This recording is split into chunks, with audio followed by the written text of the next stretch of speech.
여러분 안녕하십니까? 글로벌 인재포럼 2021에 오신 여러분을 진심으로 환영합니다. 저는 오늘의 사회를 맡은 아나운서 김현정입니다. 반갑습니다. 네, 어제도 현장과 또 온라인에 정말 많은 분들이 참석해 주셨는데요. 정말 열띤 강연과 토론을 통해서 정말 살아있는 정보 교류의 장이 아닌가 그런 생각이 들었습니다. 자, 그럼 트랙 C 세션의 둘째 날도 힘차게 시작해 보도록 하겠습니다. 이 바쁘신 와중에도 이곳 현장과 또 온라인으로 함께하고 계신 참가자 여러분들께 다시 한번 감사의 말씀 드리겠습니다. 네, 이번 행사는요, 코로나19 확산 방지를 위해 온라인과 오프라인 동시에 진행하는 하이브리드 형태로 행사가 진행됩니다. 많은 분들을 이곳 현장에 모시면 정말 좋을 텐데, 하지만 코로나19로 인해서 연사분들의 강연과 토론을 함께하지 못하는 점 저도 매우 아쉽게 생각하고 있습니다. 하지만 오늘도 둘째 날인 오늘도 여러분들의 끝까지 열정적인 참여 부탁드리겠습니다. 네, 아울러 이번 행사는요, 방역 지침을 철저히 준수하면서 진행되고 있다는 점도 함께 말씀드리겠습니다. 네, 저희 글로벌 인재포럼은요, 매년 각국 정부 및 국제기구 고위인사, 글로벌 기업 최고 경영자, 또 세계 유수대학의 석학과 학계 전문가 등이 글로벌 협업을 통한 인재 개발로 인류가 직면하고 있는 주요 문제의 해결 방법들을 제시해 오고 있습니다. 네, 올해 포럼의 주제는요, 이 디지털 전환, ESG, 그리고 지속 가능한 미래입니다. 네, 이에 대해서도 심도 높은 논의를 통해 코로나와 기후변화 등 우리가 당면하고 있는 위기 상황을 어떻게 대응해야 되는지, 또 미래를 이끌 인재를 양성할 방안에 대해서 함께 알아보는 자리가 될 것 같습니다. 모쪼록 이번 포럼이 여러분들께 유익하고 또 값진 시간이 되길 바라면서, 자, 그럼 지금부터 글로벌 인재포럼 2021 2일차 연구 분야 첫 번째 세션을 시작하도록 하겠습니다. C4 세션의 주제는요, 청년 자기고용, 우리는 무엇을 해야 하나입니다. 기술 발전으로 기존의 일자리가 사라지고 또 새로운 비즈니스 모델이 등장하는 등 고용 시장이 급변하고 있습니다. 이러한 저성장 경제 흐름과 청년 취업난 속에서 이 프리랜서 또는 창업 등 자기 고용에 대한 관심과 활동도 함께 증가하고 있는데요. 이번 세션에서는 청년 자기 고용 또는 창업에 필요한 역량, 자격, 준비사항, 디지털 전환 시대와 그린 뉴딜의 바람직한 창업 직종 등에 대해서 함께 논의해보고자 합니다.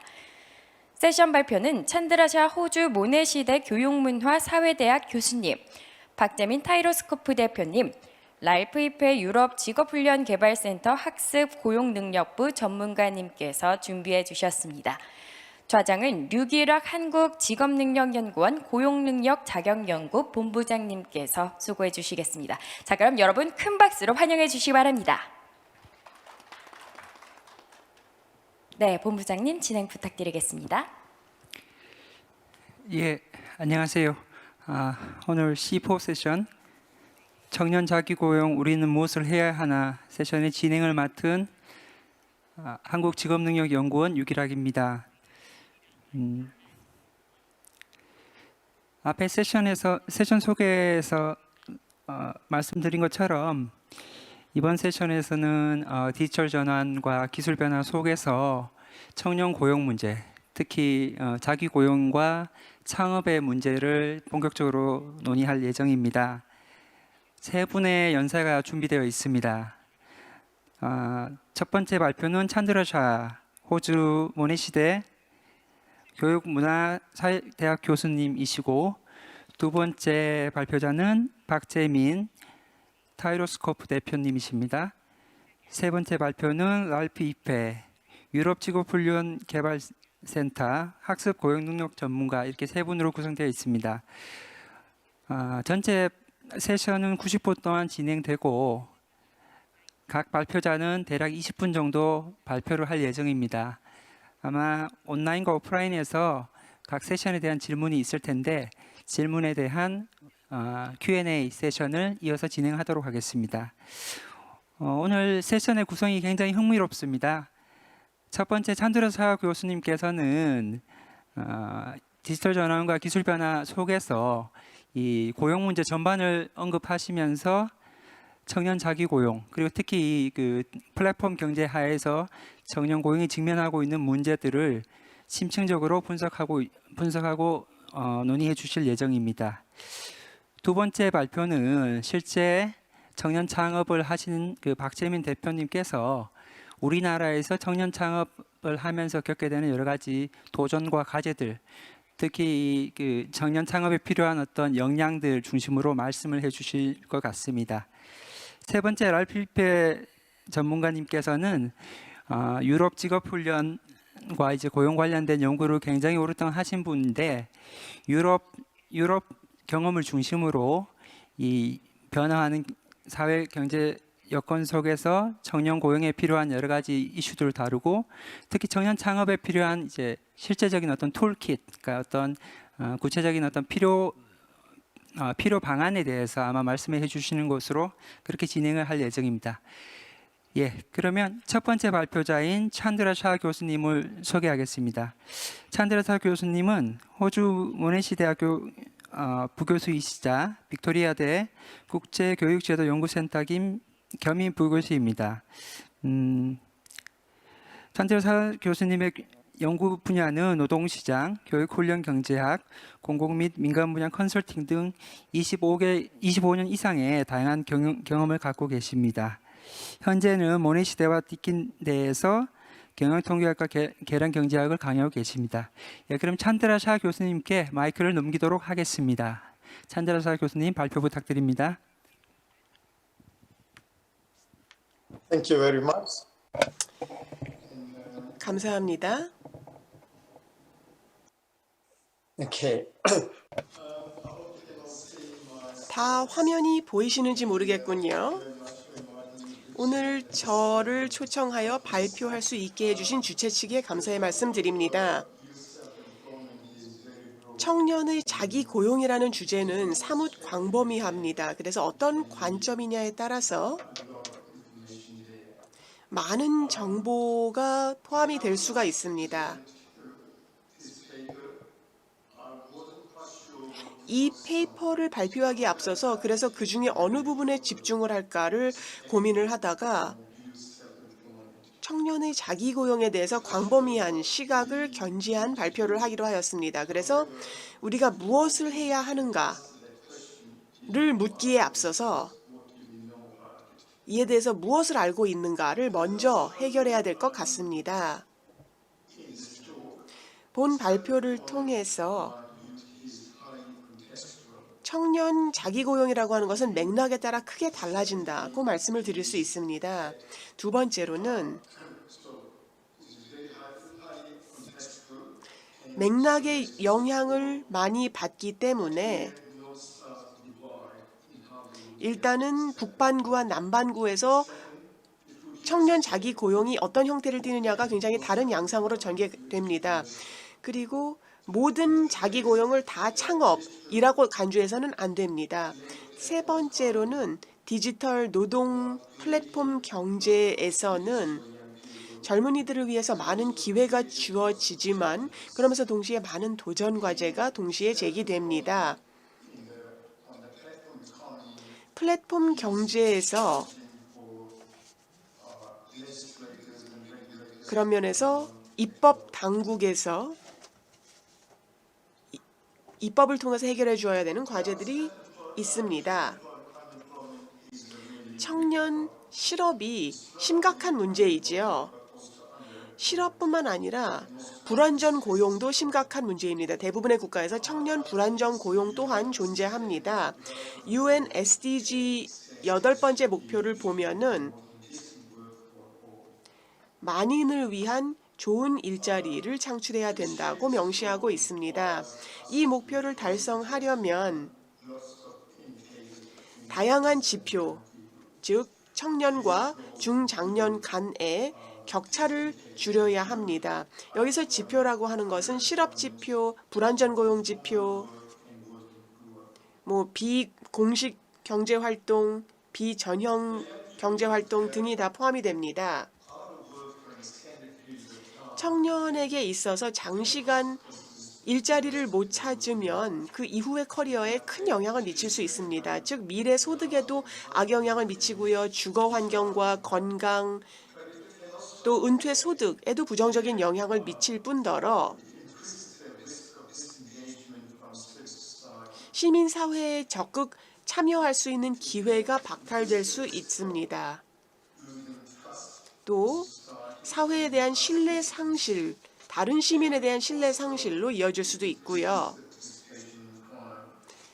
범죄 참여율의 증가로 이어질 수도 있습니다. 장기 실업의 영향은 장기적으로 지속될 수가 있습니다. 구조 변화가 있을 때 노동시장에서 제일 먼저 영향을 받는 층이 청년층입니다. 그 영향도 다양한데 그 이유는 청년은 스킬 숙련도와 그런 면에서 기존 근로자들에 비해 뒤처지기 때문입니다. 또한 노동시장 구조 변화로 인해서 다른 노동자들보다 더 큰 영향을 받습니다.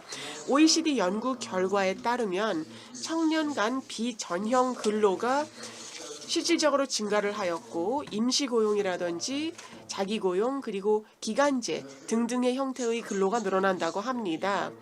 그리고 지금 구조 변화 또 한 가지가 이른바 긱경제 혹은 플랫폼 경제의 부상입니다. 이로 인해서 젊은이들이 다른 층들에 비해서 더 큰 타격을 입고 있습니다. 많은 정책 입안자들이 자기고용과 창업을 청년 실업 문제를 해결하는 대안으로 생각을 하고 있는데 일자리 공급보다 수요가 많다 보니까 자기고용이 노동시장에 진출하는 하나의 경로로 간주되고 있습니다. 유럽연합이 수행한 조사 결과에 따르면 청년층이 중장년층보다 자기고용을 더 선호하는 것으로 나타납니다. 흥미로운 조사 결과라고 하지 않을 수 없습니다. 자기고용은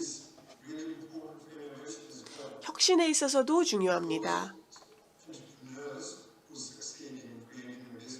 성공적으로 창업하는 사람들은 다른 이들이 일할 수 있는 많은 임금을 지급하는 일자리를 창출할 수 있습니다. 그리고 창업활동이 신규 사업 창출 그리고 사회 경제 문제에 대한 해결책을 모색하는 데도 중요한 역할을 하며 혁신에서도 중요한 역할을 합니다. 또 생산성 증대에 있어서도 창업활동이 중대한 역할을 하고 있습니다.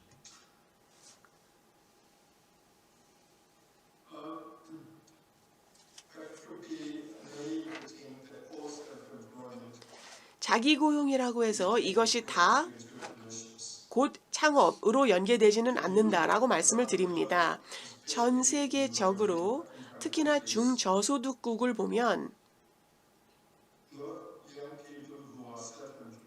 청년 중 자기고용 상태인 사람들 상당수가 그 일이 필요해서 일하고 있습니다. 즉 열심히 일하는데 가난을 면치 못한다는 것입니다.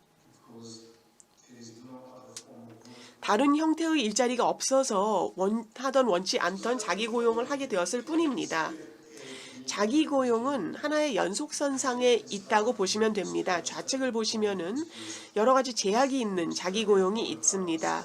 즉 필요에 의해서 먹고 살기 위해서 하는 자기고용이고 우측으로 가면은 창업 정신 즉 제품 서비스를 창출하는 새로운 아이디어를 사업화하는 것이 나와 있습니다. 예를 들어서 어린 소년이 대도시에서 아시아에서 보면은 담배를 팔고 다니는 것을 볼 수가 있습니다. 이 소년들이 그 담배갑이 아니라 까치담배를 팝니다. 그 또한 필요에 의해서 돈이 필요하기 때문에 자기 고용을 하게 된 사례입니다. 반면 빌 게이츠가 아니면 마크 저커버그가 아이디어 하나를 가지고 젊은 나이에 자기 고용을 하고 창업을 한 사례입니다. 그러니까 자기 고용이라고 해도 굉장히 그 스펙트럼이 광범위한데 이에 대해서 우리가 무엇을 알아야 하는가? 일단은 전 세계적으로 13억 명의 청년이 있습니다.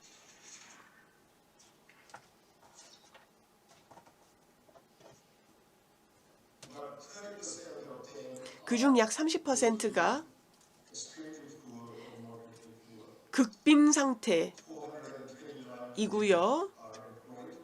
4억 2,900만 명이 그중 고용 상태에 있는데 대부분의 이 자기 고용이 된 청년들은 비공식 경제, 비전형적 근로 형태에 있습니다. 일자리가 있는 청년 중에서 47%가 자기 고용 형태로 일하고 있습니다. 그러나 청년 자기 고용도 국가별로 지역별로 편차가 매우 큽니다. 자기 고용률이 높은 곳은 선진국보다 개도국이 더 많습니다. 예를 들어 사하라 남부 아프리카의 경우 또 남아시아의 경우 새로운 일자리의 90%가 비전형 근로 내지는 자기 고용입니다.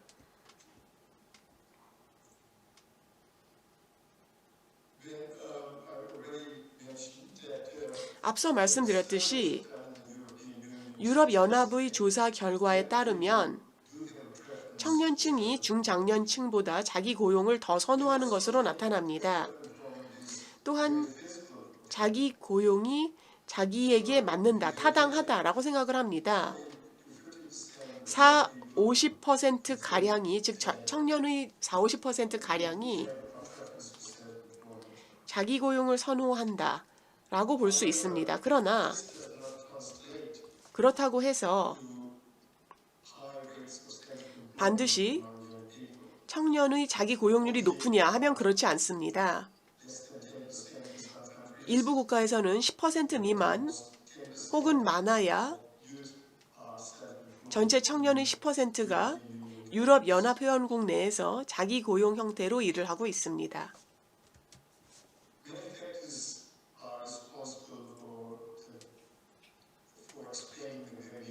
이 편차를 국가별로 설명하는데 여러 가지 인자가 있습니다. 예를 들어서 실업률, 산업 구성, 노동법, 공공정책 등등을 꼽을 수가 있습니다.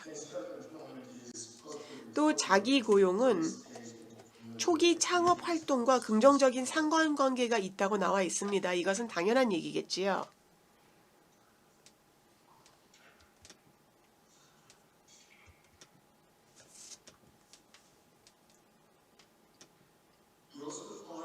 또한 중저소득국에서 젊은 여성층이 자기 고용 형태로 일하고 있을 확률이 남성보다 높습니다. 많은 경우 임금을 받지 못하는 가족 내의 일을 하고 있습니다. 가족 근로의 형태로 일하고 있습니다.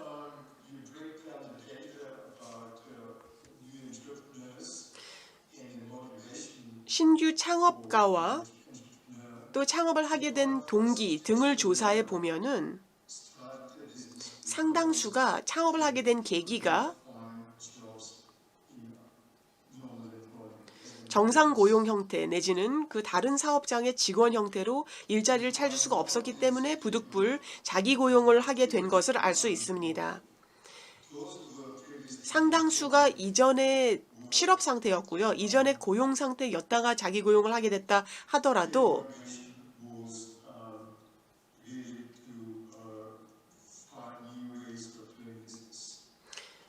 사업을 하는 다른 방식을 찾기 위해서 자기 고용을 하게 된 경우가 많은 것을 알 수 있습니다.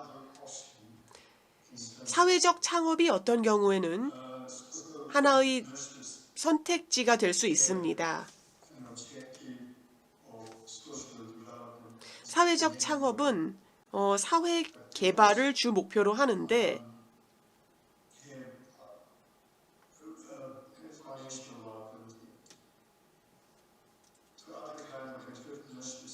다른 형태의 창업은 상업적 창업이라고 할 수 있습니다. 사회적 창업은 청년의 재능과 역량을 활용하여 이들에게 자기 고용을 할 수 있게 해줌으로써 사회 개발을 도모합니다. 그런데 그 성공 여부는 정부 또는 다른 민간 기관에서 얼마나 지원을 해주느냐에 달려 있습니다. 예를 들어 사회적 창업의 사례로 많이 꼽히는 것이 방글라데시의 그라민 은행 소액 대출입니다. 이는 주로 젊은 여성층에게 소액 대출을 해주었는데요. 그 외에도 이 소액 대출 마이크로 크레딧을 통해서 젊은 창업가들이 첫 출발을 할 수 있도록 도와준 사례가 많습니다.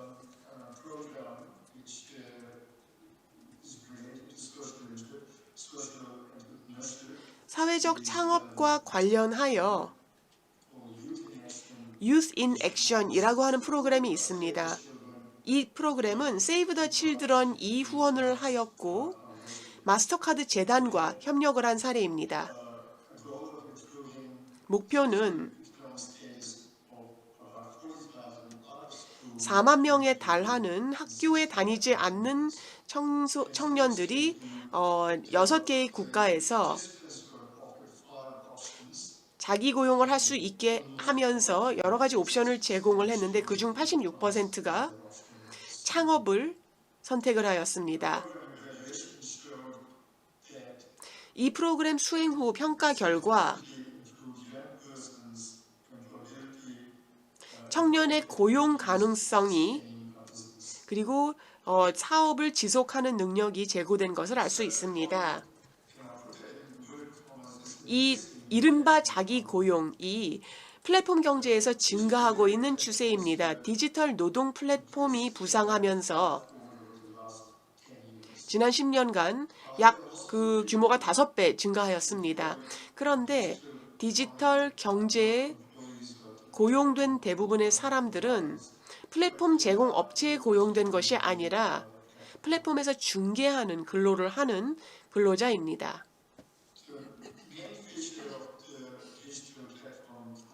디지털 플랫폼 경제의 주요 특징이 새로운 유형의 고용 관계가 근로자들에게 부과된다라는 것입니다. OECD는 이것을 강제된 자기고용이라고 부르고 있습니다.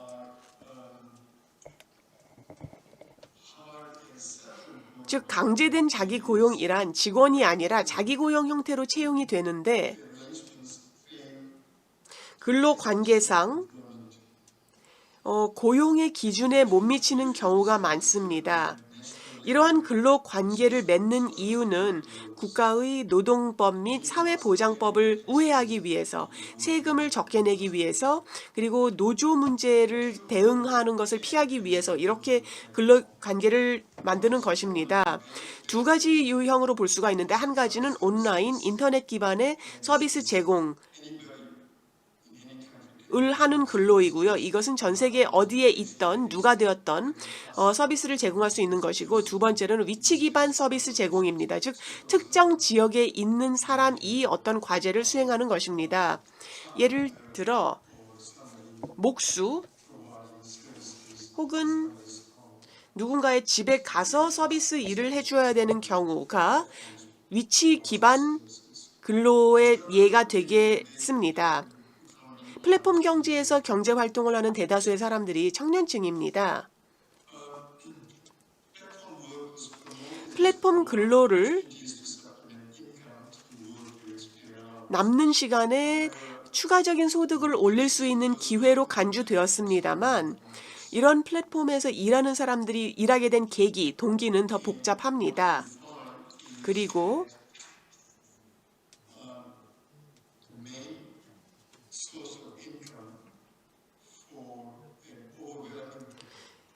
위치 기반 플랫폼 근로를 하는 대다수의 사람에게 있어서 플랫폼 근로를 하는 이유가 이것이 주된 수입원이기 때문입니다. 전체의 3분의 1만, 그러니까 온라인 플랫폼의 경우에는 어쩔 수 없어서 생업 유지를 위해서 이 플랫폼 근로를 하는 경우가 3분의 1이고 반면에 위치 기반 서비스 제공의 경우는 대다수가 이것이 주 수입원입니다. 시장 효율성은 플랫폼상에서 높습니다. 왜냐하면 거래 비용이 절감되었기 때문입니다. 그런데 수입은 적습니다. 왜냐하면 대다수의 경우 수당을 지급받지 못하는 과업에 소요되는 시간이 많기 때문입니다. 예를 들어서 일을 기다린다거나 아니면은 일을 했는데 그것을 고용주가 거절을 해서 대가를 받지 못하기 때문입니다. 그리고 워크플로우도 예측이 불가하고 또 업무 시간 외에 업무를 해야 되는 경우가 많기 때문에 이 근로자들의 건강과 웰빙에 부정적인 영향을 미칩니다. 플랫폼상에서 일하는 사람들은 장시간 근로를 함에도 불구하고 더 많은 시간 일이 필요하다라고 하고 있습니다. 즉 플랫폼상에서 근로를 통해서 어느 정도 적절한 생계 수준을 유지하는 것이 어렵다는 것입니다. 그러면은 어떻게 해야 하는가? 맥락에 따라 다릅니다만 필요에 의해서 주 생업의 형태로 자기 고용이 되어 있는 사람들의 경우에는 이것이 그 개인 및 가족이 먹고 살기 위해서 어쩔 수 없이 선택한 실용적인 현실적인 대안입니다. 그리고 사회적 신분 상승의 기회가 적습니다. 따라서 이 근로 형태는 빈곤층에게 생계 유지의 수단이라는 것을 인정할 필요가 있습니다. 이렇게라도 일하는 게 아예 일이 없는 것보다 낫다는 거죠. 그러면은 어떻게 이 상황을 개선할 수 있는가? 노력에 대한 수익률을 향상시킬 수 있습니다. 이것이 정책 입안자들이 해결해야 되는 난제인데요. 생계를 벌기 위한 그들의 노력을 좀 더 용이하게 해주기 위해서 관료 장벽, 법제상의 장벽을 제거해 줄 수 있습니다. 특히나 거리에서 일하는 사람들의 경우 그렇습니다. 또 마이크로 크레딧을 제공하거나 아니면은 소액 대출을 받기 더 용이하게 해줌으로써 금융 포용을 누릴 수가 있습니다. 또 공식 경제 부문에서 노동 보호를 받으며 그런 일자리에서 일할 수 있도록 기술 교육을 수행하는 방법이 있습니다. 교육훈련 프로그램에 소득 지원이 포함이 돼야 됩니다. 안 그러면 이 참가자가 도저히 시간을 내서 그 교육훈련에 참여할 수가 없기 때문입니다. 그리고 고용 창출을 위한 대규모 투자가 있어야 교육을 받은 후 그 일자리를 수행할 수가 있을 것입니다.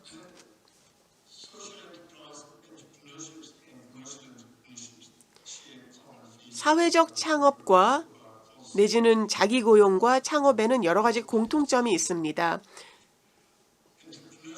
두 가지 유형의 창업을 묶어서 말씀을 드리면은 상업적인 경우는 주로 수익이 동기이고요. 그 다음에 모든 경우에 이것이 다 적합한 모델이 아닙니다. 그래서 정책 입안자들이 젊은이들에게 창업을 장려할 때는 어느 정도 성공할 가능성이 있는지 보장을 하고 그 기회를 열어주어야 합니다. 일단은 창업을 위한 적절한 마인드와 창업 문화를 청년층 간에 키워줄 필요가 있는데 역할 모델과 여러 경연대회 등을 도입하는 방법을 유럽연합 다양한 회원국에서 도입을 하였습니다. 관련 문헌도 연구 결과도 많이 나와 있습니다. 또 의무교육제도의 일부로 창업 교육을 해야 하고 또 공식 교육제도 밖에서 창업에 대해서 제안을 하는 방안도 있습니다. 또 청년 창업을 위해서는 자금 접근성이 중요합니다. 여기에는 대출도 있을 것이고 공여금도 있을 것이고 또 연구 문헌에서는 제한되지 않은 것인데 매출 조건부 대출이라는 것이 있습니다. 매출 연동 대출은 고등교육 기관에서 볼 수 있는 것인데 향후 소득에 연동된 대출을 제공하는 것입니다. 구체적으로는 창업가가 대출을 받는데 그 대출은 특정 매출선을 넘었을 때 상환 가능하게 하는 것입니다. 특정 매출선을 넘었을 때 점진적으로 그때부터 시간이 지나면서 대출 상환을 할 수 있게 하는 것이 매출 연동 대출입니다.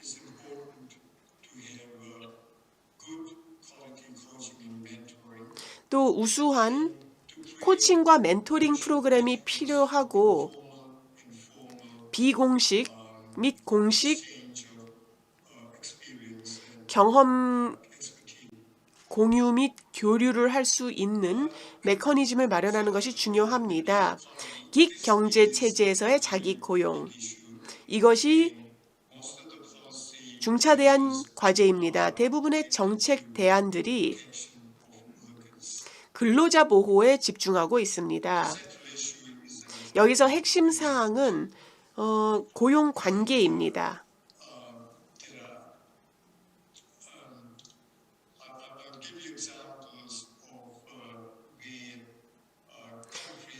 제가 몇 가지 사례를 말씀드리겠습니다. 일부 국가에서 하고 있는 사례를 보면은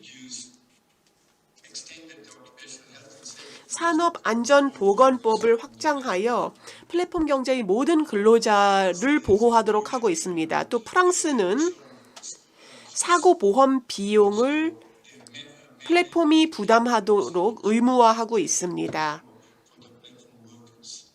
플랫폼 근로자의 사고보험을 플랫폼 제공자가 부담하도록 의무화하고 있고 또 코로나 이후 아일랜드에서는 모든 플랫폼 근로자에게 병가급여를 제공하고 있으며 핀란드와 미국의 경우에는 비보험 상태의 자기 고용 근로자에게 실업급여를 제공하고 있습니다. 또 프랑스는 자발적인 행동 강령에 적절한 대가로 근로할 권리와 연결되지 않을 권리를 명시하도록 하고 있으며 인도의 경우에는 운전기사들이 플랫폼과 일하는 경우에도 하루 12시간 이상 일하지 못하도록 하고 있습니다. 10시간 일한 후에는 의무적으로 휴식을 부여하게끔 하고 있습니다. 그 외에도 여러 가지가 있는데요. 캐나다의 사례는 우버 기사가 분쟁이 발생했는데 그것을 캐나다 법원에서 제소할 수 없도록 근로관계가 형성되어 있었습니다. 그래서 캐나다 법원이 아니라 네덜란드 법원에 가서 분쟁 해결을 해야 하는 상황이었는데 법원이 기다려봐라, 이것은 옳지 않다 라고 개입을 하였습니다. 분쟁은 그 관할권의 법원에서 중재할 수 있어야 한다라고 판시하였습니다. 또 개인 데이터 이동성, 개인 데이터 접근성 및 삭제할 권한을 명시한 법규들이 도입되고 있습니다. 제 발표가 거의 끝나가는데요. 또한 알고리즘만을 기반으로 한 분쟁 해결 결정을 당하지 않을 권리를 명시하고 있는 많은 국가들도 있습니다. 정리하겠습니다. 자기 고용은 맥락에 따라서 그 다양한 문제를 해결을 해야 됩니다. 아이디어를 가지고 창업하는 경우에 비해서 생계를 위해서 자기 고용을 하는 경우 다른 정책을 펼쳐야 됩니다. 또 전 세계 규제 당국과 입법 당국이 디지털 플랫폼 경제 체제에서 다자간 접근 방식을 통해서 자기 고용 문제를 해결해야 될 것입니다. 자기 고용이 모든 청년 실업 문제를 해결하는 만병통치약이 될 수 없고 정부가 포괄적이고 지속 가능한 방식으로 이 니즈를 충족시켜 주어야 할 것입니다. 감사합니다. 예, 찬드라 샤 교수님 발표 감사합니다. 아주 이제 포괄적인 문제를 다뤄주셨는데 청년 자기 고용이 비단 이제 선진국뿐만 아니라 개도국에서 어떤 양상으로 진행되고 있는지를 일단 말씀해 주신 것 같고 자기 고용의 성격이 굉장히 다양합니다. 우리가 알고 있는 전통적인 이제 생계형 창업을 비롯해서 디지털 전환 기술을 기반한 지식 기술 창업 혹은 이제 그 선도형 창업까지 다양한 성격이 있고 그에 맞는 어떤 자기 고용의 성격에 따른 어떤 정책적인 지원이 필요하다는 말씀을 해주셨습니다. 그리고 청년들이 이 자기 고용에 대한 선호가 국가별로 그리고 이제 문화적인 조건이나 혹은 노동시장의 상황에 따라 다르다는 것을 강조를 해주셨고, 마지막으로는 이 청년 자기 고용에 대한 여러 가지 기회와 도전의 측면을 말씀을 해주셨는데, 특히 우리나라에서도 최근 이제 쟁점이 되고 있는 플랫폼 노동 하에서의 어떤 노동의 보호라든지 혹은 이제 정책적인 지원에 관한 문제들을 아주 다양하게 언급해 주신 것 같습니다. 예, 감사합니다. 두 번째로 박재민 대표님의 발표를 듣겠습니다. 네, 안녕하세요. 저는 타이로스코프 대표 박재민이라고 하고요. 오늘 청년 자기고용 무엇을 할 것인가라는 주제로 앞에 발표와는 조금 다르게 이제 창업을 하고 있는 입장에서 조금 더 앞단의 어떤 발표는 조금 더 매크로한 관점에서 이제 발표를 해주셨다면은, 저는 이제 현장에서 좀 창업을 하고 있는 사람의 입장에서 어떻게 창업을 하게 됐고 거기서 이제 창업하는 과정에서 어떤 배웠던 부분들이라든지 이번 이런 자리에서 좀 공유해 볼 수 있는 부분들을 좀 가져와서 제 개인적인 경험을 바탕으로 조금 공유를 드릴 수 있도록 하겠습니다. 그래서 제목은 이제 어떤 시행착오라는 것이 어떻게 이제 이런 자기 고용이라든지 앞에서 말씀하셨던 그 기업가 정신이라든지 이런 차원에서 연결이 되는지 이런 것들을 좀 공유를 드리도록 하겠습니다. 먼저 제 소개를 간단히 드리겠습니다. 제가 이제 그 보기와는 좀 다르게 아직 그 20대 마지막에 있습니다. 지금 제가 학교는 이제 울산의 유니스트라는 이제 신생학교에서 학부에서 경영학과 컴퓨터공학을 공부하고 이제 산업공학을 대학원에서 하고, 연구는 이제 AI 모델링 이런 쪽으로 이제 쭉 연구를 진행했습니다. 그래서 석사가 끝나고 바로 창업을 시작을 했고요. 그래서 저희 창업한 지는 사실 한 1년 반 정도 됐습니다. 작년 4월에 해서 제가 지금 하고 있는 건 어떤 뭐 투자 유치를 했다거나 아니면 이제 국가 R&D 과제들 이런 것들을 진행을 하고 있고요. 이제 작년에 이제 중기부에서 진행했던 그 청청콘이라는 이제 만 29세 이하 청년 창업 대회에서 대상을 받은 것도 있고, 올해는 이제 슬러시라고 해서 이제 세계 최대 스타트업 컨퍼런스에서 이번에 아시아 국가에서는 유일하게 준결승에 진출해서 이번 달 말에 이제 헬싱키에 가서 발표를 하게 됩니다. 아이고야. 네, 그래서 이제 제가 가졌던 어떤 어떤 고민을 하면서 이렇게 창업을까지 하게 됐는지에 대해서 좀 공유를 드리겠습니다. 굉장히 일반적이지만 이제 중요한 문제죠. 약간 이제 굉장히 나이가 들어가면 갈수록 이제 무슨 일을 할 것인가라는 거에 대해서 고민을 저도 많이 했고, 사실 이런 고민을 하게 되면 저희가 마주치는 되게 많은 또는 유명한 말이 있습니다. 이제 스티브 잡스가 했던 얘기가 대표적이죠. 약간 오늘이 마지막 날이라면은 네가 이제 하고 싶은 일을 하면서 살아라. 약간 되게 넌 이제 어른이다. 20살이 넘었으니까 성인이니까 이제 하고 싶은 걸 해라라고 하지만, 사실 제가 가졌던 문제점은 하고 싶은 걸 하는 건 되게 좋을 것 같은데, 그럼 행복할 것 같은데 내가 뭘 하고 싶은지를 알기가 힘들다라는 부분이었고요. 그래서 제가 했던 거는 그러면 내가 이제 해보고 싶다라는 것들을 하나씩 해보자라는 차원에서 20대 초반부터 이런 것들을 좀 시도를 했었고요. 맨 처음 했던 게 이제 그 패션 분야였습니다. 제가 옷을 잘 입는 사람도 좋아하고 옷 입는 것도 좋아하고 하다 보니까 뭔가 이런 패션 디자인이라든지 거기에 있어서 제조라든지 어떤 그 공정에 대해서도 공부를 좀 해보자라고 했었는데, 막상 해보고 나니까 이게 사실 제가 굉장히 감각이 없다라는 걸 알았고, 그래서 또 이제 다른 쪽으로 넘어가서 해봤습니다. 두 번째는 교육이었는데요. 제가 이제 과외를 할 때 과외를 되게 잘했습니다. 이제 학생 성적이 되게 많이 개선이 되고 이런 것들을 보면서 내가 이쪽에 조금 자질이 있나라고 생각을 하면서 이제 교육 시스템, 그럼 이런 걸 좀 나가서 교육 시스템에 대한 디자인을 해보면 어떨까, 이런 것들 개발해 보면 어떨까라고 해서 이런 그 교육 체계를 좀 개발하는 기회에 참여를 할 수 있었고, 이런 것들을 해봤을 때 실제 막상 내가 어떤 학생들을 가르치는 거랑 이걸 디자인하는 거랑 사이에 있는 갭이 있다라는 걸 알았고, 이제 그런 차원에서 또 이제 또 다른 걸 또 해봤습니다. 그게 이제 세 번째가 주식 투자였고요. 원래 약간 이런 뭐 미국에서 셰일가스를 개발했다, 이제 그게 이제 어떻게 오펙에 영향을 주고 그게 또 우리나라에는 어떤 영향을 줄 건가, 이런 것들을 분석하는 것들을 되게 좋아했었어서 주식 투자를 했었는데, 처음에 이제 되게 수익이 많이 났어요. 근데 이제 그 당시 이제 브렉시트가 있을 시점이었는데, 사실 그 영향이 어느 정도 올 거다라는 것과 실제 투자해서 내가 수익을 얻기 위해서 어떻게 해야 된다라는 것에 대해서는 또 갭이 있더라라는 것들을 알았고요.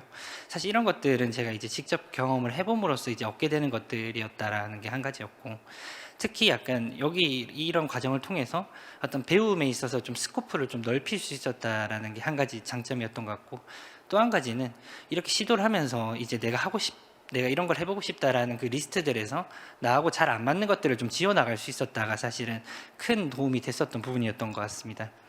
마지막으로 한 가지 더 했던 게 이런 컨설팅이었습니다. 이제 우연하게 맥킨지라는 회사를 알게 됐고, 그 맥킨지의 마빈 바우러라는 이제 책을 우연하게 읽게 됐습니다. 이제 이 책이 굉장히 매료가 됐었던 게, 이제 모든 산업군에 대해서 여러 가지 문제들에 대해서 이제 심지어는 이제 미국 정부 루즈벨트 대통령 때 이제 관련된 프로젝트들도 하는 걸 보면서 그냥 사람들이 모여서 진짜 다양한 문제들을 해결하고 하는 것들이 굉장히 좋아 보이기도 했고 되게 재밌어 보이기도 했습니다. 그래서 컨설팅이라는 일들을 조금 더 진행을 해봤었고요. 한번 해보고 싶다 했는데, 마침 학교에서 어떤 글로벌 스튜던트 비즈니스 컨설팅 팀이란 걸 꾸려서 이제 저희 학교와 이제 미국의 UIUC 그리고 그 난양공대라든지 이런 학교들과 같이 해서 컨설팅 팀을 꾸려줬습니다. 그래서 학교별로 돌아가면서 첫 번째 학기에는 이제 한국에서 이제 그 기업들을 호스팅하고, 그래서 이 다른 학교 학생들과 나눠 섞어서 팀을 만들고, 거기서 이제 컨설팅 프로젝트를 한 학기 동안 이제 그 당시에는 이제 줌이 없어서 네, 다른 그 이런 화상회의 툴로 그때부터 2015년부터 이런 것들을 진행을 했었거든요. 그래서 총 한 5년 정도 저희가 진행을 했고, 이 과정에서 저희가 어떤 메이저 클라이언트라고 할 때는 이제 IBM이라든지 존 디어 이런 큰 이 포춘 100에 드는 이제 회사들도 있었고, 이런 회사들의 어떤 C레벨들과 함께 이제 그분들이 가지고 있는 어떤 문제점들을 같이 고민했던 게 사실 굉장히 뜻깊기도 하고 되게 도움이 많이 됐었던 습니다. 그래서 이런 결국 이 네 번째도 컨설팅도 굉장히 재밌었지만, 제가 이런 창업에 가야겠다라고 하는 차원에서 봤을 때는 어떤 시행착오였는데요. 이 시행착오들이 제게 줬던 어떤 그 중요한 부분이 앞에 맨 처음 나와 있는 저기 굉장히 에센셜하고 중요한 퀘스천들이 있는데, 저희가 살아가면서 이제 나는 어떤 사람이고 내가 원하는 건 뭐고 나의 강점과 약점이 뭐냐라는 것들에 대해서 이런 그 이전에 이런 시행착오들이 사실은 좀 어느 정도의 과정이 되었다, 이런 것들의 답을 주는 최소한의 어떤 그 단서를 주는 형태로 도움이 되었다라는 게 이제 제가 생각했었던 부분이고요. 그래서 나는 좀 성미가 급하고 이런 사람이고, 그리고 이제 뭘 하고 싶으냐에 대해서는 이제 적어도 내가 뭘 하고 싶진 않다, 뭐 그런 것들이 잘 안 맞다라는 것들, 이런 것들에 대해서 알아가는 것들이 굉장히 큰 어떤 도움이 되었다라고 생각을 했습니다.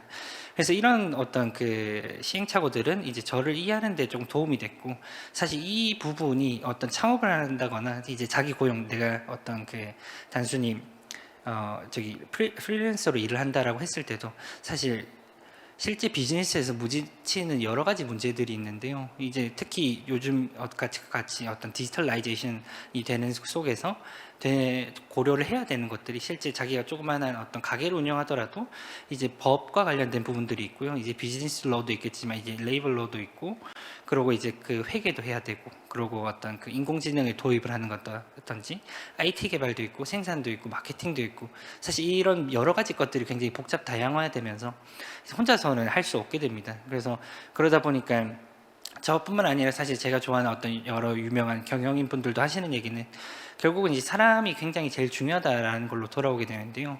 이 사람을 뽑을 때 특히 이 뽑은 사람들 간에, 팀 구성원들 간에 어떤 시너지가 나서 서로 이제 보완을 해주는 것도 굉장히 중요한데, 거기서 이제 맨 처음 어떤 창업자가 시작을 했다라고 할 때 자기 자신의 어떤 대한 이해가 있어야 이제 나에게 있어서 뭔가 부족한 부분이 어떤 부분들을 채워줄 수 있는 사람이 필요한지, 그래서 그 사람이 들어왔을 때 또 이 둘 간의 어떤 사람을 바탕으로 또 다른 사람들은 어떤 사람들이 필요한지 이렇게 이제 계속해서 확장해 나가는 형식이 되기 때문에, 이런 그 앞서 했던 그 시행착오라는 게 자기 자신을 알아간다라는 차원에서도 굉장히 도움이 많이 됐었다라는 생각이 들었습니다. 그리고 이제 마지막으로 뭔가 그 제가 한 가지 이렇게 이제 여러 가지 교육 시스템이라든지 여기 여러 가지 HR 팀에서도 많이 오시고 하니까 이런 제언을 드리고자 했던 부분이, 교육 체계상에서 어떻게 하면 이제 그 앙트레프레너십을 좀 더 양성하고 기를 수 있는가라는 방법에 대한 어떤 거를 좀 제안을 좀 드리려고 합니다. 저는 이제 컨설팅 기반의 어떤 그 컨설팅 기반의 학습, 이 어떤 이 기업가 정신을 기르는 데 굉장히 도움이 많이 됐다라고 생각을 합니다.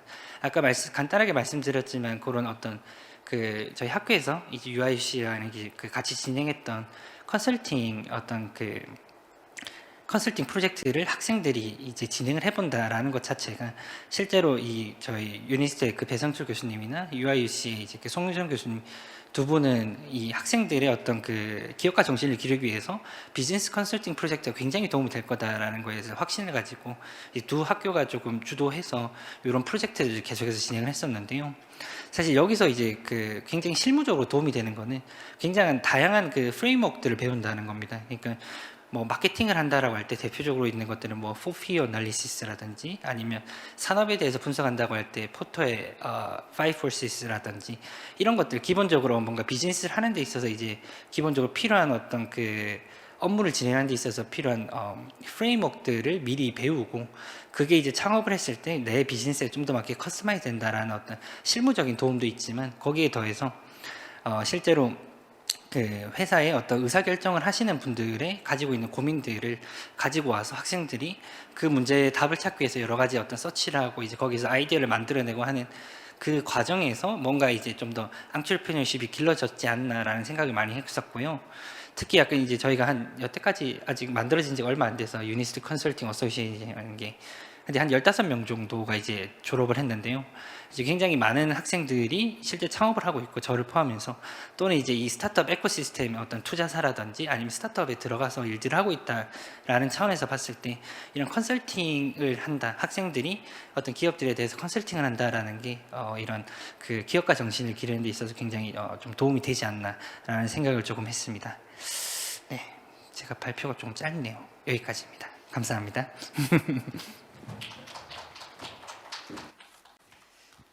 예, 박재민 대표님 발표 잘 들었습니다.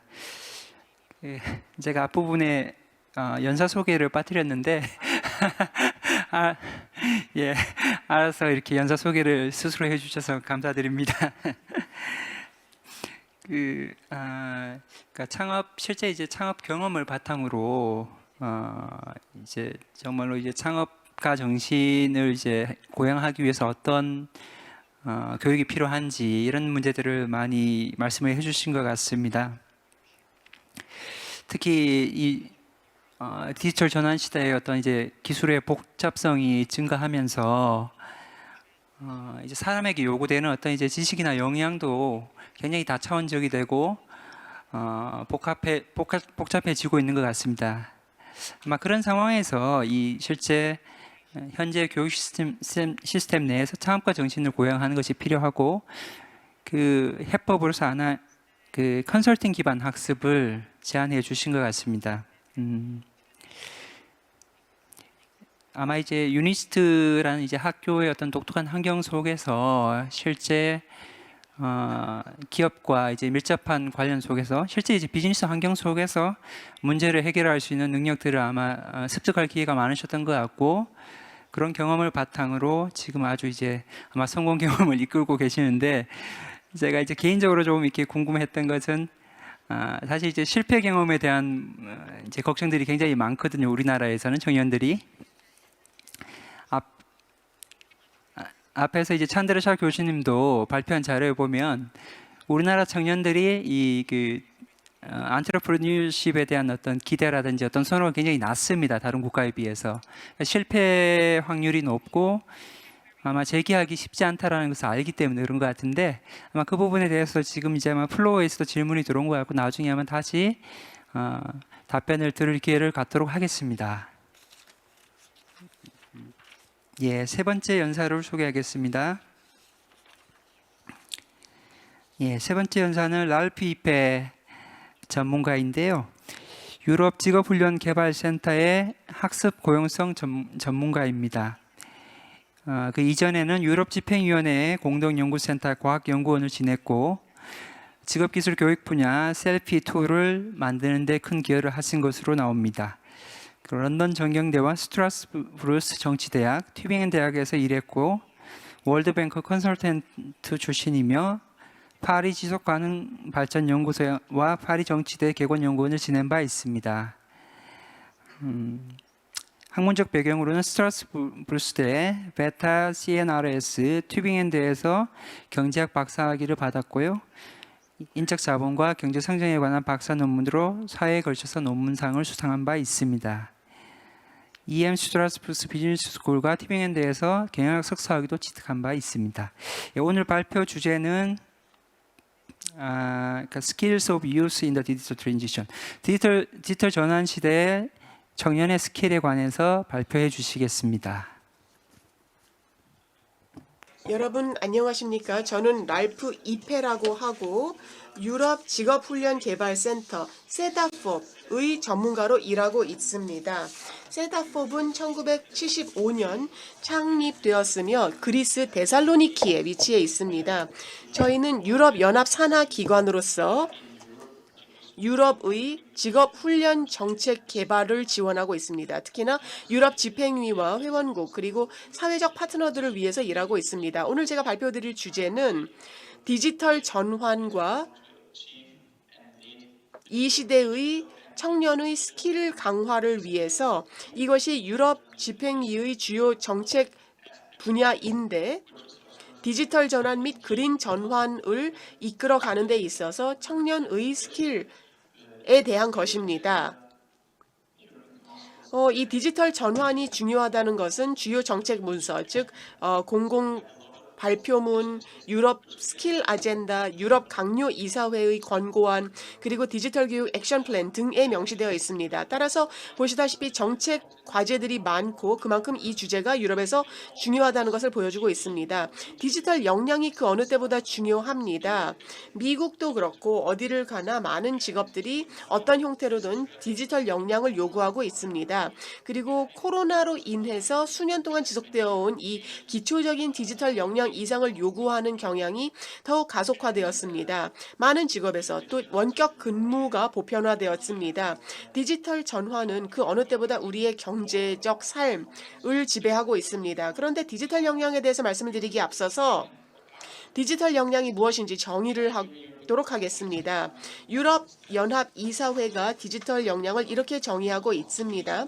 사회 참여와 일터 학습을 위해 디지털 기술을 자신 있게 중요하게 또 책임감 있게 사용하는 능력이라고 명시하고 있습니다. 유럽 연합 공동연구센터가 디지털 역량 프레임워크를 개발하였습니다.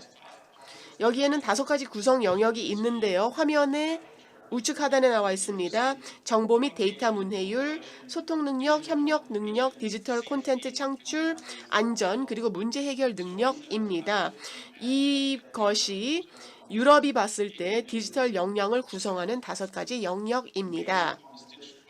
이러한 디지털 역량 프레임워크를 토대로 해서 다른 프레임워크들 또한 개발이 되었습니다. 가장 최근 사례는 디지콤프 ORG인데요. 여기에서는 교육기관을 위한 디지털 역량 프레임워크로서 이를 기반으로 셀피 도구를 모델링하였습니다. 셀피 도구는 온라인 도구로서 학교 지도자와 교사 그리고 학생들에게 질문을 던집니다. 이 설문지를 통해서 학교, 특히나 직업교육훈련학교가 디지털 시대에 대비할 수 있도록 해줍니다. 즉 각급 학교에 여러 가지 설문을 하는데 초등교육기관부터 중등후 비고등교육기관까지 그리고 특히 직업교육훈련기관 또한 포함됩니다. 응답자들은 선생님과 학생들인데 이들이 디지털 기술을 교수 학습에 어떻게 사용하는 것으로 인식하고 있는지 설문 작성을 합니다. 그 결과를 토대로 셀피 보고서를 작성하는데 여기에는 모든 응답자의 평균적인 결과값이 나오며 이를 토대로 학교와 지역사회가 토론을 통해서 행동계획을 도출합니다. 이 셀피는 연중 수차례 할 수 있고 아니면은 연 단위로도 할 수가 있기 때문에 전 기간 대비 어느 정도 우리가 발전하였는가 를 모니터할 수 있습니다. 유럽 집행위원회가 이를 지원하고 있기 때문에 100% 무료이고요. 이는 전 세계 많은 국가에서 활용할 수 있도록 40개 이상의 언어로 번역되고 맞춤화되었습니다.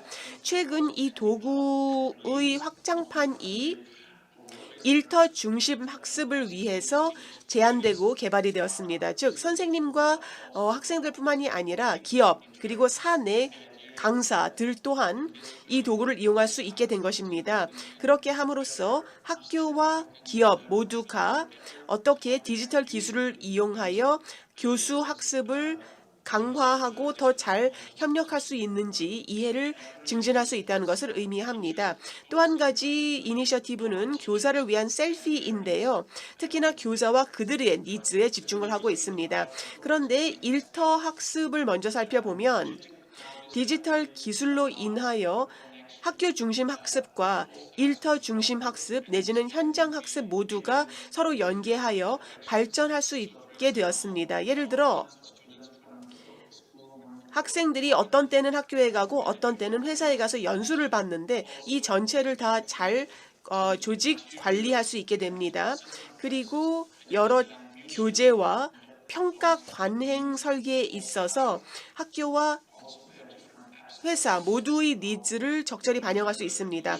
또한 다양한 앱을 통해서 연수생의 발전 과정을 모니터하고 지금 발전 단계 어디까지 와 있으며 현재 어떤 과제를 수행하고 있는지를 보게 됩니다. 이것은 양측 즉 학교와 직장 모두에 있어서 중요한 정보이고 또한 기기도 또 이 정보도 원격으로 공유할 수 있음으로써 비용도 절감할 수 있습니다. 이러한 긴밀한 공조가 중요한 이유는 학교에서 노동시장이 무엇을 필요로 하는지를 더 잘 이해하면 학습자도 더 나은 스킬을 갖추고 그만큼 미래의 니즈에 잘 대응할 수 있기 때문입니다. 그래서 이렇게 로컬 스킬과 이를 위한 생태계를 창출하는 것이 중요합니다. 즉 긴밀한 연결 고리를 통해서 직업훈련 학교도 해당 지역의 최신 동향을 파악하고 있고 그래서 고등교육기관이 회사와 또 다른 사회적 파트너와 긴밀하게 협력할 수 있게 됩니다. 이 또한 유럽 집행위의 다른 프로젝트인데요. 바로 우수 직업교육센터 이니셔티브입니다. 이를 통해서 유럽 차원에서 직업 교육기관의 수월성을 담보할 수 있습니다. 교사에 있어서 앞서 말씀드렸다시피 교사 역량도 중요합니다. 이 부분에서도 협력을 할 수 있는 기회가 많습니다. 예를 들어서 이른바 하이브리드 교사의 개념이 부상하고 있습니다. 즉 교사가 학교에서 무엇이 필요한지 또 회사에서 무엇이 필요한지 더 잘 이해할 수 있도록 학교에서 일부 시간 그리고 회사에서 일부 시간을 보내게 하는 것입니다. 그렇게 되면은 협력도 증진되고 하이브리드 교사 입장에서도 학교 환경에서 또 회사 환경에서 동향을 직접 파악을 함으로써 혁신을 할 수 있습니다. 특히나 회사 쪽에 새로운 동향이 있을 때 이에 민첩하게 대응할 수 있습니다. 또한 이 하이브리드 교사들이 있게 되면은 교원 부족 문제를 해소할 수 있습니다. 왜냐하면 유럽에서는 많은 수의 교원이 은퇴를 하는데 이를 대체하는 신규 교원의 수는 부족하기 때문입니다. 이것이 유럽에서 중요한 이유는 아시다시피 선생님들은 중요한 역할을 합니다. 여러 연구 결과 학생들에게 디지털 기술을 사용하게 해주는 것만으로는 디지털 역량을 확보할 수가 없습니다. 따라서 디지털 기술을 제공하는 것에 덧붙여서 교사가 학생을 제대로 지원할 수 있어야 합니다. 또한 이를 통해서 노동시장에서 요구하는 스킬을 학습자가 갖출 수 있어야 합니다. 그러려면은 일단은 교사 자신이 해당 스킬을 갖추고 있어야 학습자가 디지털 전환을 10분 활용하여 디지털 자기고용을 한다든지 하는 목표를 달성할 수 있도록 해야 됩니다. 이를 위해서 먼저 교원과 강사를 교육하는 것이 중요한데 이것은 유럽에서 아직까지 저개발된 스킬 분야입니다만 이 부분에도 많은 진척이 있습니다. 셋업법에서 리퍼넷 국가 보고서를 발간을 내년에 할 것인데 그 내용을 보시면은 모든 유럽 연합 회원 국가 몇 개 추가 국가에서 교원과 강사의 현황에 대해서 보여주게 될 것입니다. 디지털 교육 관련된 국가 프로젝트 현황, 특히나 교원의 전문성 함량에 대해서 내용을 다루고 있습니다. 그래서 전문성을 갖춘 교원이 학습자를 지도 지원할 수 있습니다. 하이브리드 교사에 대해서도 다루고 있습니다. 이러한 국가별 보고서를 보면은 그 외에도 여러 교사의 디지털 스킬 함양을 위한 전문 교육이 시행되고 있습니다. 코로나 쇼크로 인해서 이것이 더욱더 가속화되고 있습니다. 또 그 필요성이 절실해지고 있습니다. 사례를 들어보자면은 교사가 사용할 수 있는 자원을 제공하는 온라인 플랫폼들이 신규로 출시가 되었고요. 또 온라인 교원 교육 프로그램을 통해서 교사들이 온라인 교육을 받아 스스로 스킬을 함양할 수 있게 하고 있습니다. 디지털 격차와 관련된 조사 결과를 보면은 유럽에서 일단은 학습자가 수월한 성과를 달성하려면 디지털 기기에 대한 접근성이 보장되어야 하는데 많은 교원들과 강사들이 아직도 이러한 디지털 기술 및 기기에 대한 접근성이 보장이 안 되는 경우가 많습니다. 그래서 디지털 역량 강화를 위해서는 이것이 중요한 1단계이겠고요. 플랫폼을 많은 경우 효율적으로 활용할 수 있도록 하려면은 아직도 해야 할 일이 많습니다. 또 디지털 티칭 콘텐츠를 만드는 방법 내지는 만드는 방법을 안다 하더라도 그 체험이 부실했던 경우가 많습니다. 그래서 디지털 교수 학습을 10분 효율화를 하려면 어떻게 해야 되는지 교수법적인 측면에서 많은 연구가 필요합니다. 또 온라인 근무를 한다는 것은 개인정보 보호의 문제 또 데이터 보호의 문제를 수반하는데 이 또한 중요한 사안입니다. 이와 관련해서 교원의 전문성 개발과 관련해서 셋업법에서 직업훈련 기관 조사를 통해서 타당성 연구를 하고 있습니다. 그래서 설문조사를 통해서 교사,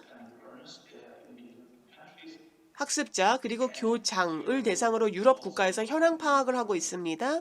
이와 관련해서 디지털 교육 관련 더 많은 정보를 수집하여서 이를 토대로 디지털 전환을 해야 하는 청년 및 청소년의 스킬 함양에 활용하게 될 것입니다.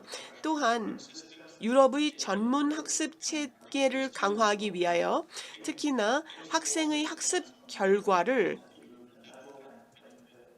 직업훈련 교육 개혁 차원에서 유럽연합 차원에서 그리고 각국 단위에서 할 수 있도록 하게 될 것입니다. 또한 더 매력적인 선택의 폭을 넓히게 될 것입니다. 디지털 스킬과 관련해서 크라우드런에서 흥미로운 연구를 수행하였습니다. 플랫폼 근로자도 그 유형이 다양한데 플랫폼 근로자에게 있어서 이러한 디지털 스킬을 갖추는 것이 반드시 해야 되는 선결 과제입니다. 디지털 프리랜스를 하려면 아니면은 디지털 자기 고용을 하려면 디지털 스킬이 있어야 하는데 그것만으로는 불충분합니다. 이것은 최소한도에 갖춰야 되는 요건인 것입니다. 가장 중요한 것은 기본적인 기술 및 핵심 스킬을 갖추는 것입니다.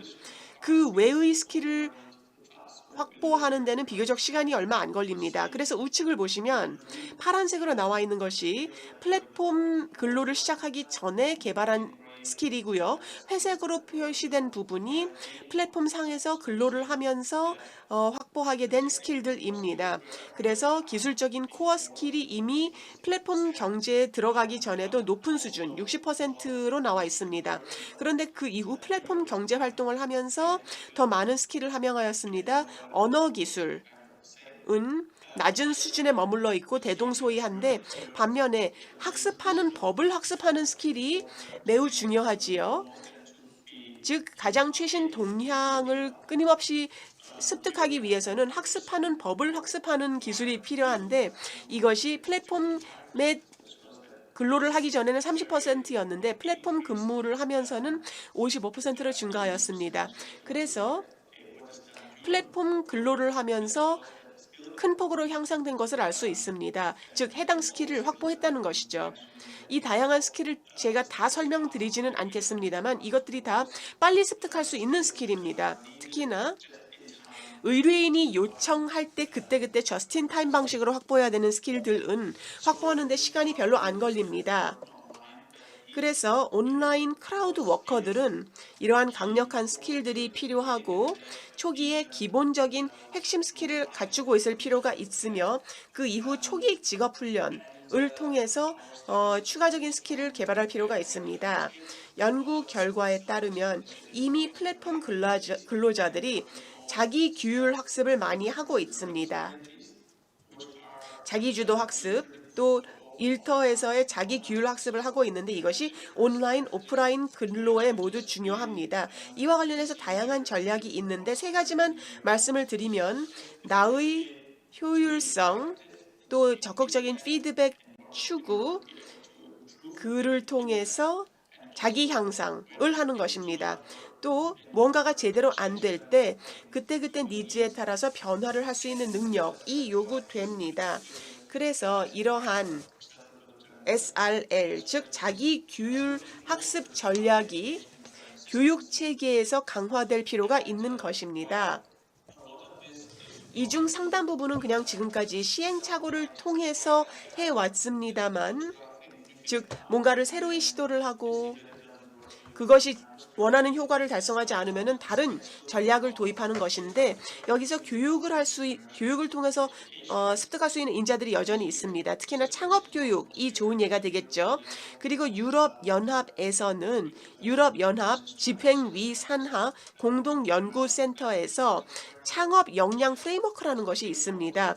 여기에는 세 가지 역량 영역이 있는데 다양한 역량을 정의하여 어떠한 역량을 갖추어야 우수한 창업가가 될 수 있는가, 이것을 행동에 옮기는 단계에 가면은 진취성 발휘, 계획, 그리고 관리 단계입니다. 그 다음에 두 번째 영역은 아이디어와 창의성, 비전, 가치관, 그리고 아이디어 등의 기회 활용, 그 다음에 타인의 능력과 자기의 능력 및 여러 다양한 자원 활용, 그리고 이에 대한 자기 인식, 자기 효율성 함양 등이 되겠습니다.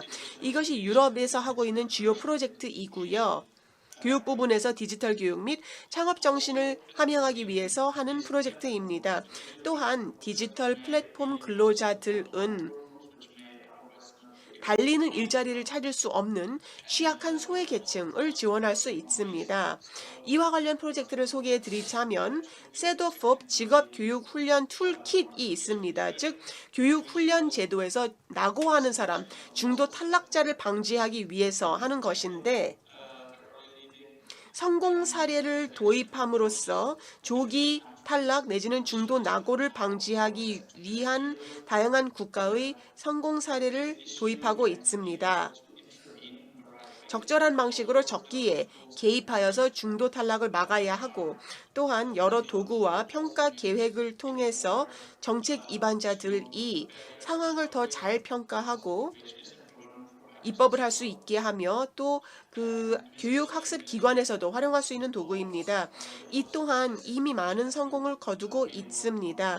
이것을 저희가 수년 동안 해왔고요. 그 외 최근에 세도법 직업교육훈련 툴킷을 젊은 니트족을 위해 개발을 하였습니다. 니트족이라고 하는 것은 고용 상태에 있는 것도 아니고 교육 훈련을 받는 상태도 아닌 청년을 지칭하는 것인데 여기에서도 유사한 전략을 채택하고 있으며 세도법 니트족을 위한 직업교육 훈련 툴킷은 최근에 출시되었습니다. 그렇게 해서 온라인 근로 및 플랫폼 근로가 긍정적인 효과를 가질 수 있다는 것을 볼 수 있습니다. 그러면서도 취약 계층을 지원을 하고 새로운 일자리 창출 기회를 제공할 수 있습니다. 그러려면은 교육훈련 체계에서 이를 잘 관리하여서 적절한 스킬을 함양해 줄 필요가 있습니다. 학교와 기업 간 협력, 그리고 교원과 직장에서의 강사의 협력을 통해서 궁극적으로 미래의 디지털 전환을 성공적으로 하기 위해서 청년의 스킬 향상을 하게 될 것입니다. 감사합니다. 예, 랄프 이페 박사님 발표 감사합니다. 이 디지털 역량에 대한 강조 중요성이 커지고 있다는 것은 아마 다들 공감하고 계실 텐데 이번 발표에서는 실제로 이 유럽 연합 차원에서 디지털 역량 격차를 해소하기 위한 구체적인 이제 논의들을 소개해 주신 것 같습니다. 첫 번째로는 디지털 역량 프레임워크 개발에 관한 주요 내용을 아주 상세하게 소개해 주셨고 또 한 가지 중요한 이제 이 역량 격차 해소의 문제에서 중요한 것은 바로 이 교사의 역할이라고 할 수 있는데 하이브리드 티처라는 개념을 소개하면서 실제 학생들뿐만 아니라 이제 교사들도 학교뿐만 아니라 현장에서 실제 이제 근무하게 함으로써 현장과 학교의 어떤 스킬 갭을 줄일 수 있는 아주 구체적이고 실천적인 방안을 말씀해 주신 것 같습니다. 마지막으로는 세대포, 그러니까 유럽 직업훈련 연구센터에서 지금 그 디지털 격차나 디지털 역량 함양을 위해서 하고 있는 다양한 프로젝트들을 소개해 주셨습니다. 감사합니다. 예, 그럼 세 분의 발표를 일단 다 들었고요. 지금 플로어에서 각 발표자뿐만 아니라 전체 발표자에 대해서 몇 가지 질문이 들어와 있습니다. 제가 질문을 스크린에 띄우고요. 일단 먼저 개별적인 질문들에 대해서 각 발표자께서 응답할 기회를 드리고 전체에 대한 질문은 따로 이제 논의하는 것으로 진행하겠습니다. 먼저 찬드라 샤 교수님에게 질문이 하나 들어와 있는데요. 자기 고용한 청년층에게 중요한 것이 지속성과 높은 소득이라고 할 수 있습니다. 지속성을 높이는 데 있어서 가장 중요한 요인은 무엇일까요? 두 번째는 소득에 미치는 요인에 대한 분석에서 자료의 신뢰성 확보가 중요할 것 같은데 유용한 조사가 있는지 궁금합니다. 이렇게 질문을 주셨습니다. 찬드라 샤 교수님 답변해 주시겠습니까? I haven't got any data I can share with you, but I think in terms of 자료는 없습니다만 창업과 관련해서는 이것이 고위험이라는 것을 인식을 해야 됩니다. 성공하는 사람보다 실패하는 사람이 더 많을 것입니다. 그러면은 실패하는 이들의 재기를 어떻게 도울 것인가가 관건입니다. 정상 경제에 다시 편입되도록 할 것인가 말 것인가를 생각을 해야 됩니다.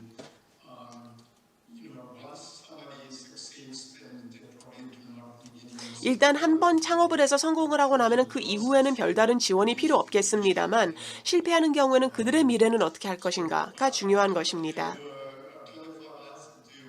이에 대해서 저도 딱히 정답은 없습니다만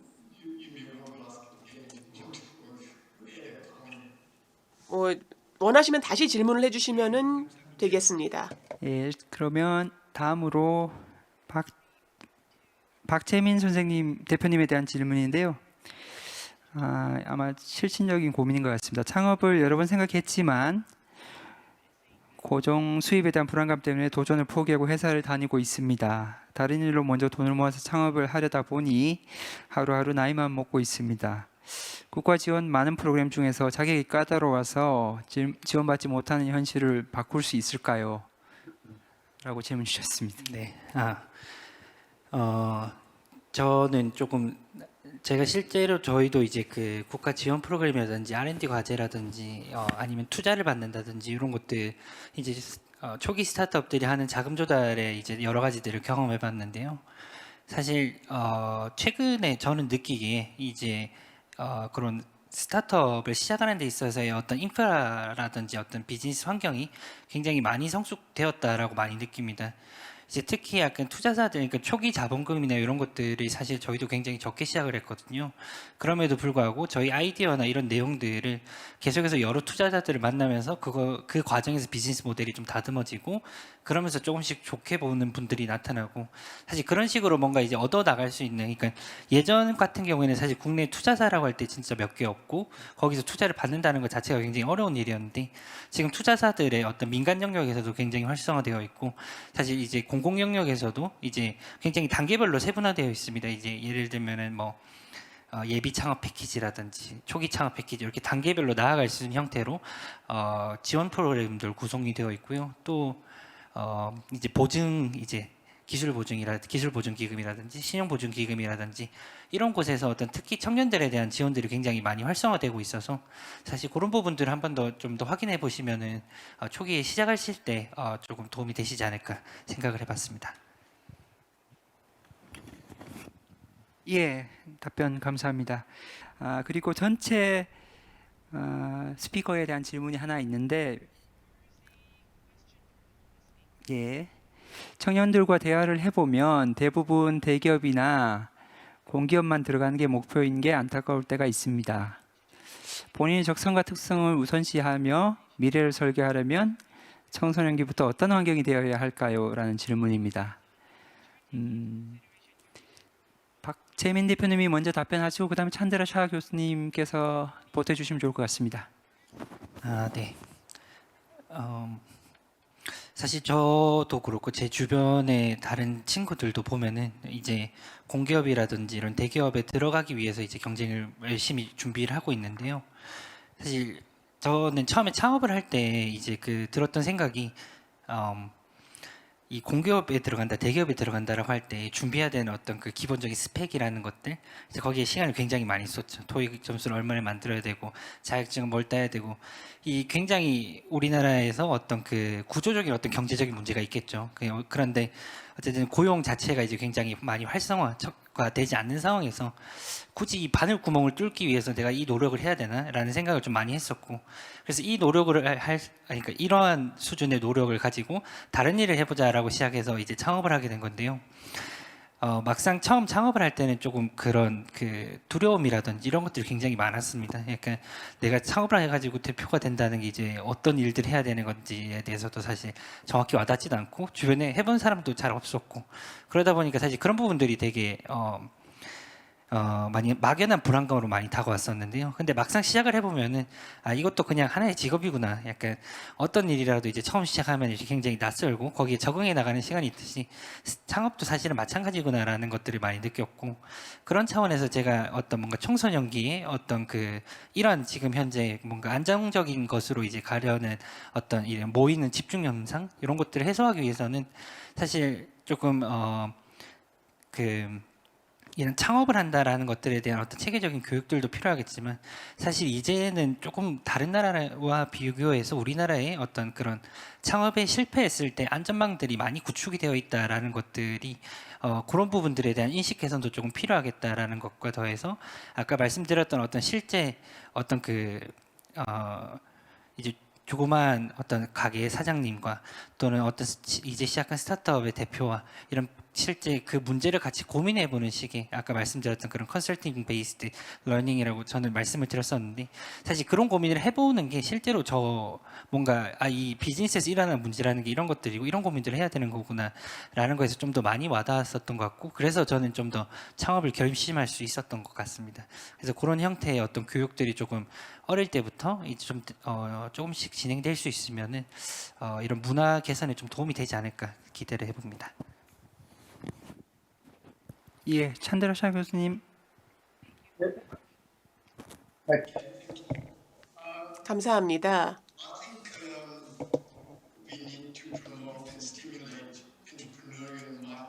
창업가 정신을 초기부터 의무교육 단계 초기부터 함양해야 한다고 생각합니다. 초등학교에서 시작하여야 한다고 생각하고요. 그 이후 계속되어야 합니다.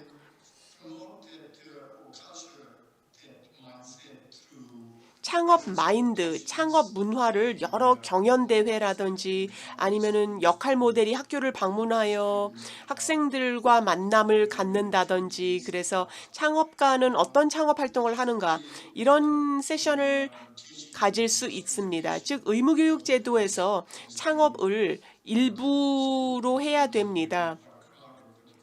이미 학교 교과 과정에 많은 것들이 응축되어 있습니다만 그래도 그 교과 과정에 반영이 되어야 되고요. 그 다음에 학교 제도권 교육 밖에서도 할 수 있는 방법들이 있습니다만 향후 창업가를 양성하는 방법은 멘토링입니다. 멘토링 없이는 실패할 사람이 상당수고 멘토링을 하면 성공하는 사람이 더 많아질 것입니다.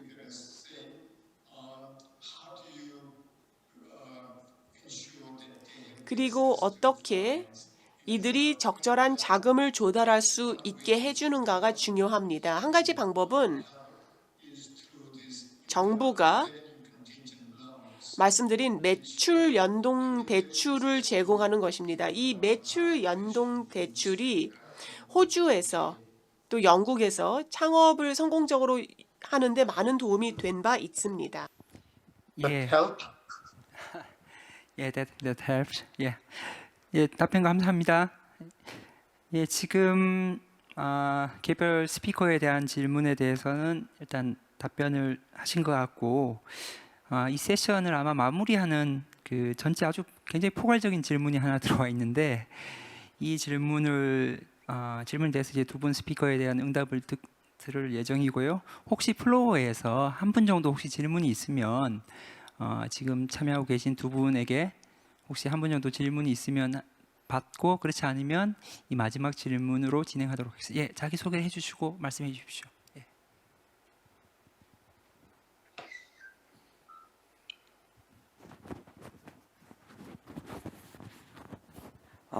예, 안녕하세요. 저는 이번에 참여하게 된 이태성이라고 합니다. 그 두 분께 각각 다른 질문 하나씩만 드리고 싶은데 사실 그 어떤 이런 플랫폼 경제나 그런 거에 있어서 변화에 있어서 최근에 그 어떤 충격이 오고 있는지를 이해하는 것도 그 청년 자기 고용에 굉장히 중요하다고 생각을 해요. 그래서 찬드라샤 교수님께 최근에 그 비트코인과 같은 가상화폐가 부상으로 뭐 달러 위안화 같은 기축 통화가 바뀌거나 흔들릴 수 있다는 지적이 있어요. 논란은 있지만 그런 식으로 최근 경제 활동에서 경제계에서 굉장히 주목하고 있거나 아니면은 저희 산업계에 굉장히 많은 영향을 미칠 거라고 생각하시는 게 뭐가 있는지 하나 정도 들어보고 싶고요. 그리고 그 박재민 대표님께는 사실 창업을 하면 할 게 굉장히 많은데 저는 그 중에서 사람을 모으는 게 가장 어렵고 힘든 일이라고 생각을 해요. 그래서 어떤 사람을 필요한가 그리고 그들을 어떻게 모았는지 이번에 창업을 하시면서 그 경험을 들려주시면 감사하겠습니다. 예, 두 가지 질문 두 분에게 각각 하신 것 같은데 찬드라샤 교수님 혹시 먼저 답변 가능하시겠습니까? Okay. First of all, 네. 일단 암호화폐의 역할에 대해서 플랫폼 경제에서의 암호화폐의 역할에 대해서는 제가 제대로 이해를 못했습니다만 제가 질문을 한번 해석을 해보면은 플랫폼 경제의 쇼크라고 하셨는데 이미 플랫폼 경제의 도입으로 인한 쇼크를 느끼고 있다고 생각합니다. 플랫폼 경제가 감독 당국이 예상한 것보다 훨씬 빠른 속도로 발전 확대되고 있고 그로 인해서 많은 이슈가 발생하고 있습니다. 플랫폼 경제는 사라지지 않고 앞으로 계속 증가할 것입니다. 따라서 이것을 어떻게 관리할지를 생각해야 되는데 즉 플랫폼 경제에서 근로를 하는 사람들을 어떻게 생각하느냐의 문제입니다. 현재 주요 이슈는 디지털 플랫폼 근로자를 어떻게 분류하느냐입니다. 크게 두 가지로 나누어 볼 수가 있는데 일단은 다른 이들이 누리는 것과 똑같은 노동권 보호를 해야 되고요. 이들의 장기적인 건강과 보건도 생각을 해야 됩니다. 예를 들어 직업 교육 훈련 기반의 플랫폼 경제에서 사람들이 버는 수익을 보면은 굉장히 극소 액수입니다. 그 이유는 플랫폼이 노동력을 전 세계에서 조달하고 있기 때문입니다. 바꾸어 말해서 개도국 사람들은 한밤중에 업무 시간 외에 그러니까 자기의 시간대가 아닌 의뢰인의 시차대에 맞추어서 일을 하는데도 불구하고 이에 대한 보상이 미미하다는 것입니다. 많은 국가에서 이미 이 문제를 해결하기 위해 나서고 있습니다. OECD에서도 또 다른 다자간 기구에서도 어떻게 다자간 조율된 노력을 통해 이에 대응할 수 있을지를 고민하고 있습니다. 최근에 글로벌 기업들의 법인세 회피 문제를 해결하기 위해서 OECD가 조율을 하여서 많은 국가들이 최소 한도의 법인세를 글로벌 기업에 대해서 부과하는 것을 달성해냈습니다. 이것이 좋은 사례가 되겠습니다. 즉 플랫폼 경제 규제에 있어서도 이것이 좋은 사례가 되리라 생각을 합니다. 감사합니다. 박 대표님. 네. 사람을 뽑을 때 이제 사실 첫 번째 이제 제일 처음 제가 이제 창업해야겠다 하고 이제 사람들을 이렇게 모을 때 저는 제 장점이 이제 굉장한 추진력이라고 생각을 하고요. 근데 그게 다르게 얘기하면 굉장히 성격이 급한 거라고 얘기할 수도 있거든요. 그래서 일을 할 때 어떤 직무적으로도 어떤 뭔가 이 사람 직무가 맞는 것도 중요하겠지만 나는 이런 걸 잘하니까 다른 걸 해줄 수 있는 사람을 찾는 것도 중요하겠지만 사실 이게 스타트업이나 창업이다라고 할 때 이제 그 사람 한 명 한 명이 뭔가 끼치는 영향이 조직에 끼치는 영향이 굉장히 크기 때문에 어떤 그런 성격적인 측면에서 어떤 내가 실수할 수 있는 부분들을 좀 보완해 줄 수 있는 그런 사람들을 좀 많이 찾았었고요. 이제 그렇게 해서 사람들을 이제 처음 초기 이제 시작했던 창업자 공동 창업자들을 모았고 그리고 지금 이제 저희가 회사가 이제 한 12명 정도 되는데 그리고 이제 사람들을 이렇게 뽑을 때에는 지금도 좀 중요하게 꼭 면접을 볼 때 하는 질문은 노력하면 이제 잘 살 수 있다고 믿는가라는 거고요. 이제 사실 뭔가 이 인생의 목표에 있어서 일을 한다는 게 단순한 돈을 버는 거 이상으로 어떤 성장이 있어서 자기 스스로가 회사에서 일을 하면서 이제 성장을 한다라는 거가 중요하다고 생각하는지 사실 그런 부분들이 잘 맞아야 이런 스타트업에 들어와서 자기 스스로 뭔가 배우고 할 수 있는 부분들을 이제 그런 어떤 공간이 되고 이제 회사가 그리고 그분들도 같이 회사랑 성장해 나가고 그렇게 되지 않을까. 그리고 그런 사람들 그렇게 해서 어떤 공통적인 어떤 생각이 비슷한 사람들이 모였을 때 좀 회사 내에서 조금 뭐랄까 부딪히는 충돌이 되는 일들도 좀 적은 것 같고요. 그런 어떤 기준으로 사람을 조금 뽑고 모으고 하고 있습니다. 예, 감사합니다. 오늘 세션에 예정된 시간이 거의 다 되어서 질의응답은 아마 여기까지 해야 될 것 같고요.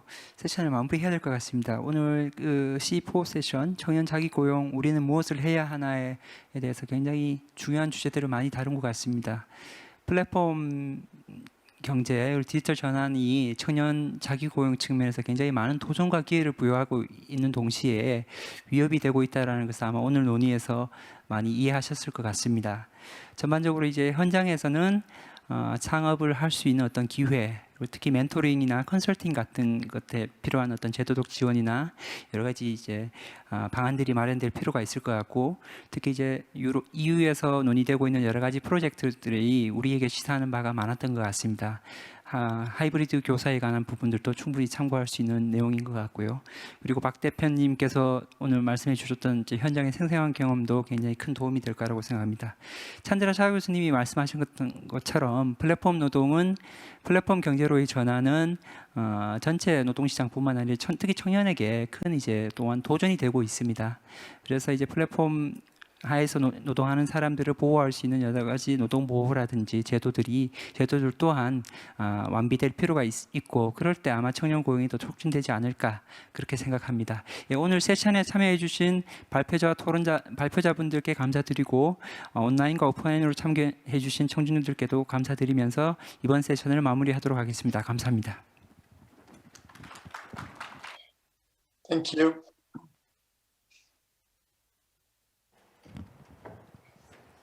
네, 시대의 변화에 따라 취업보다는 창업을 준비하는 젊은이들이 늘어나고 있는 추세인데요. 이 미래를 준비하는 청년들에게 희망찬 시간이 아니었나 그런 생각이 듭니다. 다시 한번 수고해 주신 네 분께 큰 박수 부탁드리겠습니다. 네, 이것으로 저희는 C4 세션을 마무리하고요. 잠시 후 11시부터 C5 세션, 디지털 시대 인간다운 삶을 위한 일, 학습, 삶의 생태계 재구조화를 계속해서 진행하도록 하겠습니다. 잠시 후에 뵙겠습니다. 감사합니다.